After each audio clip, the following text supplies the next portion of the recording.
العالمین والصلاة والسلام علی سیدنا و سید المرسلین وعلی آلہ وصحبہ اعوذ باللہ من الشیطان الرجیم بسم اللہ الرحمن الرحیم الا ان اولیاء اللہ لا خوف علیہم الذین آمنوا وكانوا صدق اللہ العظیم صدق رسولہ النبی۔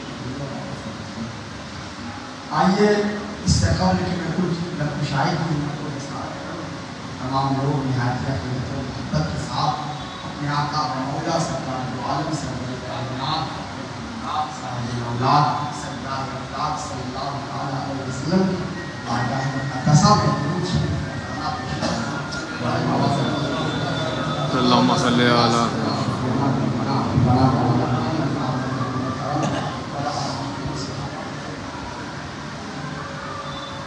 آسان خدا خدا نہ باشن، آسان خدا خدا نہ باشن، لیکن سے خدا جدا، لیکن سے خدا جدا نہ باشن۔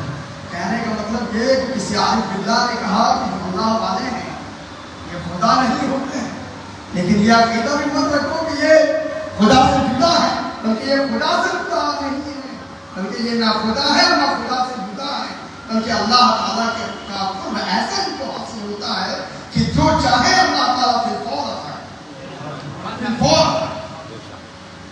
آج محفل ہے خلیفہ حضور سرکار پٹنہ، تو اب حضور سرکار پٹنہ کو دیکھنا ہو تو ان کے خلیفے کو دیکھیے، ان کے سجادہ کو دیکھیے، ان کے مریدین کو دیکھیے، ایسے ایسے لالوں کو ہر آپ کو ملیں گے جو اس بات کا پتہ دیتے ہیں کہ جب مریدین میں یہ صلاحیت، یہ لیاقت جب مریدین کے اندر پائی جاتی ہے تو ان کے شیخ کے اندر گویا آج ذات روز ہے وہ خلیفہ سرکار پٹنہ غلام حسین علیہ السلام۔ اس سے قبل کہ ان پر باضابطہ کچھ بولا جائے، بہتر احسن اور امثل یہ ہوگا کہ ہم اولیاء اللہ کی شان جانیں۔ حدیث قدسی حضرت ابن عباس رضی اللہ تعالیٰ عنہ سے مروی ہے کہ ہمارے آقا نبی رحمت صلی اللہ علیہ وسلم نے ارشاد فرمایا کہ یہ اللہ تعالیٰ کا قول ہے کہ میرے چند بندے ایسے ہیں جو بظاہر مخلوق الحال، بظاہر ان کے بال بکھرے ہوئے نظر آتے ہیں، بظاہر ان کے حالات دیگر وہ ہیں، لیکن وہ قرب الہی میں اتنا زیادہ اللہ کے قرب کو اتنا زیادہ ہونے پہنچ گیا ہے کہ اگر کسی چیز کے لیے اللہ کی قسم دیں گے تو اللہ اپنے خوف کو عطا کرتا ہے۔ یہ حدیث قدسی ہے۔ اس سے یہ بات سمجھ میں آئی کہ جو اولیاء اللہ ہے اس کا الگ مقام ہے اللہ کے، ان کا الگ مقام ہے اللہ کے، ان کی ذات بڑی عرفہ و عالیہ ہے۔ اور اس کی مثالیں آپ دیکھیں، نظرت المجالس کا وہ واقعہ یاد آ گیا کہ جو مخلوق الحال بنی ہوتا ہے، اور ایسے بھی آپ کو ایک بات اور بتا دیں کہ احیاء العلوم کے اندر امام غزالی علیہ رحمۃ اللہ نے بیان فرمایا، اور حضرت ابن عباس رضی اللہ تعالیٰ عنہ کی بھی جو تفسیر ہے جس میں اولیاء اللہ کی تفسیر میں آپ لکھتے ہیں کہ خدا کی شناخت آسان ہے، ہر شے اس کا مظہر آتا ہے، ہر شے اس کے ظہور کا مرکز و محور ہے۔ انسان کی خلقت دیکھے اللہ کا پتہ دیتے ہیں، نباتات کو دیکھے اللہ کا پتہ دیتی ہے، جمادات کو دیکھے اللہ کا پتہ دیتی ہے، ویلی کو دیکھے، پوائنٹ کو دیکھے، تالاب کو دیکھے، یہ ساری لہجاتی چیزیں، یہ سارے خوشگوار مناظر دیکھے، یہ سب اللہ کا پتہ دیتی ہے۔ تو اللہ کی شناخت آسان ہے اور اللہ والوں کی شناخت اس لیے کہ ہم ہی میں رہتے ہیں، ہم ہی میں مخلوق الحال ہے، ہمیرا ہمارے ہی کہتا ہے، تو گویا ان کا پتہ تو کسی عارف باللہ نے کہا کہ ولی را ولی کی شناست ولی بھی ولی ہوگا، گویا جو ولی ہوگا وہی پہچانے گا کہ یہ ولی۔ مثال کے طور پر ایک واقعہ آپ کو بیان کریں، حضور سرکار پٹنہ علیہ رحمۃ اللہ کی ذات ہے، وہ میرے نانا جان غلام عبد الاسد کا ابتدائی دور تھا منڈئی میں، میں تیرے پیر صاحب منڈئی اور ہزاری باغ کے سرزمین پر جاتے ہیں، اور ان سرزمین پر جانے میں امتیازی اور انفرادی حیثیت حاصل کی وہ حضور سرکار پٹنہ کو آپ بھی گئے، آپ بھی جاتے تھے مریدوں کے حلقے میں. اب جانا یہ تھا کہ بہتے ہوئے لوگ کیونکہ مدرسے کے مدرس بہتے ہوئے لوگوں نے کہا کہ سرکار پٹنہ آئے ذرا مل لیجیے.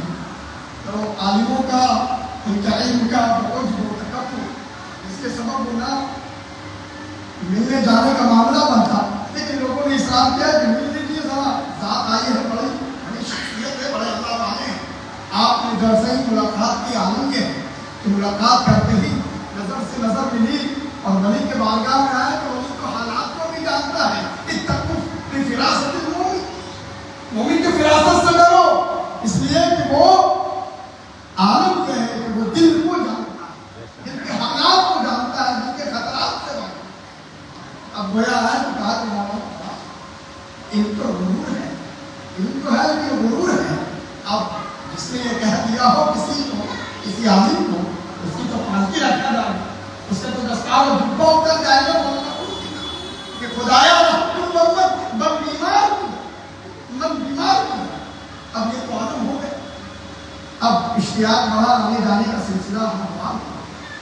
عالم یہ ہے کہ ایک بار ایک جگہ کے یہاں حضور سرکار کا تشریف لے جانے جھنڈا چوک کے علاقے سے، تو ایک مجذوب جو مادر صاحب لگا ہوا کرتا گواہے پہ بیٹھا رہتا. جیسے ہی حضور سرکار پٹنہ پر نظر پڑی، عالم یہ ہے کہ اس نے ایک کا گمچھا لیا اور ایک کا کہا آدمی آدمی آدمی آدمی. یہ مولانا تاب نہ لا سکے. جب خلوت ہوئی، جب تنہائی ہوئی تو پوچھا کہ حضور نہ جانے ہم لوگ اس چوک سے، اس راستے سے، اس گلی اور اس کوچے اور اس سڑک سے، اشارہ عام سے ہم لوگ نہ جانے کتنی بار گزرتے ہیں، لیکن کبھی اس کی یہ کیفیت نہ دیکھی. لیکن جب آپ پر اس کی نظر پڑی، جب آپ کو اس نے دیکھا تو آدمی آدمی کہہ رہا ہے. حضور مسکرائے، سرکار پٹنہ مسکرائے اور کہا کہ مولانا یہ اس علاقے کا قطب ہے، بجز میرا اس کے محل میں کوئی بجز میرا اس کے تفصیل ہے کہ سرکار پٹنہ جانتے ہیں اس علاقے کا اور اس علاقے کا افضل وہ جو کہہ رہے ہیں کہ خدایا رحمت پر من بیمار کی گردن. یہ بیماری اس نے لگائی، یہ آگ کس نے جلائی؟ کوئی تو تھا اس نے بیماری، کوئی شخص تبریز کرتی ہوئے وہ چراغ جلا دیا جس کو چراغیش کی چراغ محبت کہتے ہیں، چراغ مریدی اور پیری. اللہم صلی اللہ سیدنا شفیعنا نبینا حبیبنا مولانا محمد اور آلہ. یہ اس کی تفسیر ہو گئی کہ وزیر والی شناست سرکار پٹنہ اتنے عالم اتنے علماء گزر رہے تھے، کسی کو اس اوتار اس قطب اس ابدال کی خبر نہ تھی، لیکن کس نے پتا دیا؟ ایک ولی نے پتا. تو یہ بات سمجھ میں آئی کہ ولی ہی ولی کو پہچانتا ہے. کوئی مادرزاد ہو رہا ہے، کوئی مفلوق الحال ہو رہا ہے، آپ اس سے لڑیے مت، اس سے جھگڑیے مت، اس سے بحث مت کریے، اس لیے کہ اللہ کا حکم حدیث قدسی ہے من عادی ولی فقد عاصمتہ بالحق. جو میرے کسی ولی سے دشمنی رکھتا ہے اللہ کا اعلان جنگ، اللہ کا اعلان جنگ. یہ بات تو ہے. اسی مفلوق الحال اولیاء میں ایک تذکرہ اور آپ کو سناتے ہیں کہ صرف ولی کی صحبت کارآمد ہے کافی نہیں. ولی کی بارگاہ یہ صرف فیض آسانی کا معاملہ ہے یہ بھی نہیں. ولی کے بارگاہ میں آئیے فیض یاب ہوتے ہیں، ولی کی چوکٹ پہ آئیے فیض یاب ہوتے ہیں، ولی کی مجلس پہ آئیے فیض یاب ہوتے ہیں، ولی کی بارگاہ میں آئیے فیض یاب ہوتے ہیں، ولی کے مزار پر آئیے فیض یاب ہوتے ہیں. بلکہ ولی کا تذکرہ بھی آپ کو فیض یاب، ولی کا ذکر بھی آپ کو فیض یاب، ولی کی بات بھی آپ کو فیض یاب. وہ کیسے؟ نزہت المجالس کے اندر حضرت علامہ سکوری علیہ رحمۃ اللہ ایک واقعہ بیان کیا کہ ایک دن حضرت موسیٰ علیہ السلام کوہ طور پر تھے.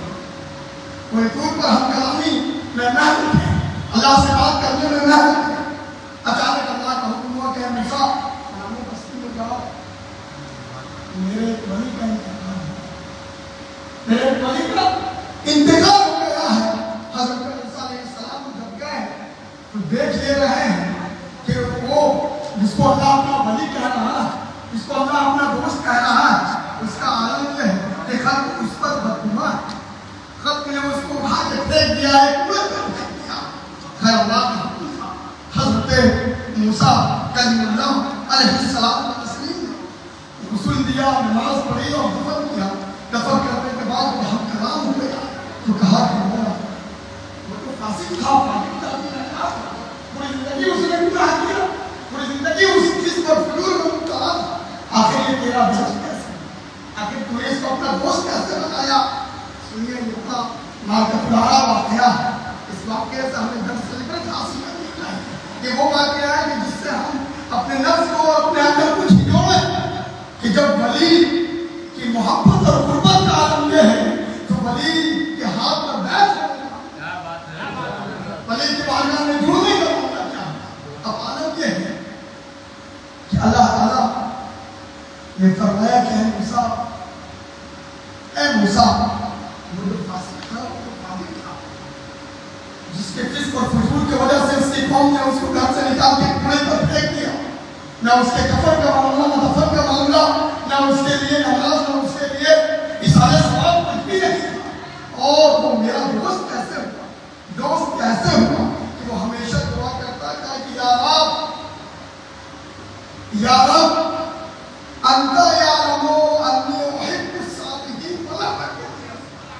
اے مولا تو جانتا ہے کہ میں صالح نہیں, لیکن تیرے صالح کو پسند ہوتا. میں صالح نہیں لیکن وہ احب الصالحین, میں تیرے نیک بندوں سے.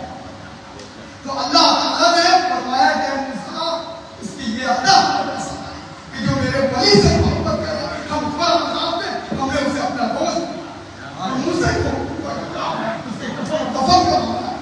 جب بندہ صرف اللہ والوں کو محبوب رکھتا ہے تو اللہ کی نظر میں محبوب ہو جاتا ہے. اور جو بندہ اللہ والوں کے حق پر دیکھ کر پوری زندگی اپنی نوائی کی پابندی ہے پھر کیسے اس کو نوابشان کے کیسے بادشاہ.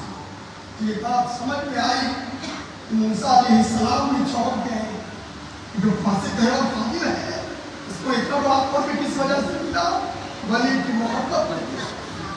آپ بھی چاہتے ہیں کہ قرب الہی آپ کو بھی ملے, قرب الہی کا حصہ آپ کو بھی آتا, تو آپ اللہ والوں سے سچی محبت رکھیں, اللہ والوں سے سچی عقیدت رکھیں, اللہ والوں کے بارگاہ میں عز و نیاز کے ساتھ, تاکہ یہ بات جو وہاں موسیٰ کو ہوا تھا اس کو کفن دفن آپ مثال کے مقابلہ اللہ جاؤ میری بندہ پورے بارگاہ.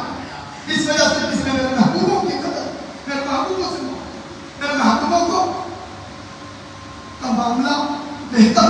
اللہ تعالیٰ ہم تمام لوگوں کو اولیاء اللہ سے سچی محبت اور پکی محبت کی توفیق اور رفیق. آخر دعوانا